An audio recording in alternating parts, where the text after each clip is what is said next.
അല്ല പറയുന്നു ഹത്താ അകൂന ലഹു യദം വ അർജുലാ. അവിടെയാണ് അല്ലാഹു തആല അവന്റെ കൈയാകുമെന്ന് പറഞ്ഞത്, അവന്റെ കാലാകുമെന്ന് പറഞ്ഞത്. വസ്സമഉ മിൻഹു ثم عينا باصرا.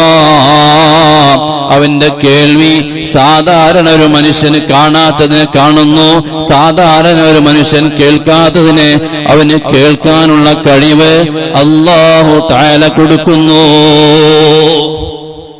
അതുകൊണ്ടാണ് മഹാന്മാരായ ഔലിയാക്കളുടെ ചരിത്രം വായിക്കുമ്പോൾ നമുക്ക് അങ്ങനെയുള്ള സംഭവങ്ങളെ കാണാം. നമ്മുടെ തൊട്ടടുത്തല്ലേ വെളിയത്തുനാട് ഉപ്പാപ്പയുടെ മഖബറയുള്ളത്. ഞാൻ ഒരിക്കൽ ഉപ്പാപ്പയുടെ ജീവചരിത്രം ഇങ്ങനെ വായിച്ചപ്പോൾ അതിലൊരു സംഭവം കണ്ടു. ഉപ്പാപ്പയുടെ ജീവിതകാലത്ത് മാഞ്ഞാലിയിലായിരുന്നു ദർസ് നടത്തിയത്. ഉപ്പാപ്പയുടെ പിതാവും അവിടെ തന്നെയാണ് ഉണ്ടായിരുന്നത്. അവിടെ പഠിച്ചു വളർന്നു, മാനാനിയിൽ ദർസ് നടത്തി. പിന്നീട് വിലായത്തിന്റെ മർത്തബയിലേക്ക് മാറി.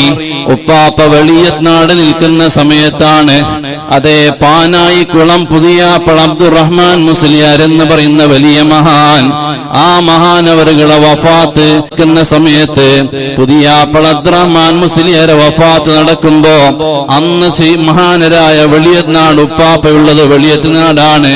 ആ വെളിയത്നാടിൽ ഇരുന്നിട്ട് ഉപ്പാപ്പയുടെ പിതാവിന്റെ മുമ്പിൽ ഇരുന്നിട്ട് മേലോട്ട് നോക്കിയിട്ട് പറയുന്നു, പുതിയാപ്പളുടെ റൂഹത പോകുന്നു, പുതിയാപ്പളയുടെ റൂഹത പോകുന്നു എന്ന് പറഞ്ഞു. മഹാനായ ഉപ്പാപ്പയുടെ പിതാവ് ഇത് സാധാരണ ഒരു വർത്തമാനല്ലല്ലോ എന്ന് മനസ്സിലാക്കി 1.5 കിലോമീറ്റർ അപ്പുറമുള്ള മാളികംപീടി അങ്ങാടിയിൽ പോയിട്ട് അന്വേഷിച്ചു. പുതിയാപ്പള അബ്ദുറഹ്മാൻ മുസ്ലിയാർക്ക് വല്ലതും പറ്റിയിട്ടുണ്ടോ? ഒന്നും അറിയാൻ പറ്റിയില്ല. കുറച്ച് മണിക്കൂറുകൾ കഴിഞ്ഞപ്പോഴാണ്, അന്ന് കമ്പിയടിക്കുകയാണ്, വിവരം ലഭിക്കുന്നു, പുതിയാപ്പള അബ്ദുറഹ്മാൻ മുസ്ലിയാര് വഫാത്തായി പോയി. അത് വെളിയത്നാട് ഉപ്പാപ്പ അവിടെ വെളിയത്നാടിരുന്നിട്ട് മേലോട്ട് നോക്കിയിട്ട് പുതിയാപ്പളുടെ റൂഹദ പോകുന്നു എന്ന് പറഞ്ഞത് എന്താണ്? മാസാല അബ്ദി ബിന്നവാഫിൽ യഖ്റുബു ഹത്താ അകൂന ലഹു യദം വ അർജുലാ والسمع منه ثم عينا باصرا أي مثل ذلك في المطالب هرولا. ഇങ്ങനെയാണ് മഹാന്മാരായ ഔലിയാക്കളുടെ ജീവിതം. എല്ലാ മഹത്തുക്കളും അങ്ങനെയാണ്.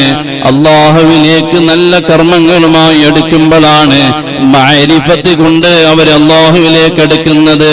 അവരെടുക്കുന്നത് സ്ഥലം കൊണ്ടല്ല, ശരീരം കൊണ്ട് എന്ന് പറഞ്ഞുകൂടാ. അല്ലാഹുവിലേക്ക് മഅരിഫത്ത് കൊണ്ടാണ് അവരെടുത്തത്. അങ്ങനെയുള്ള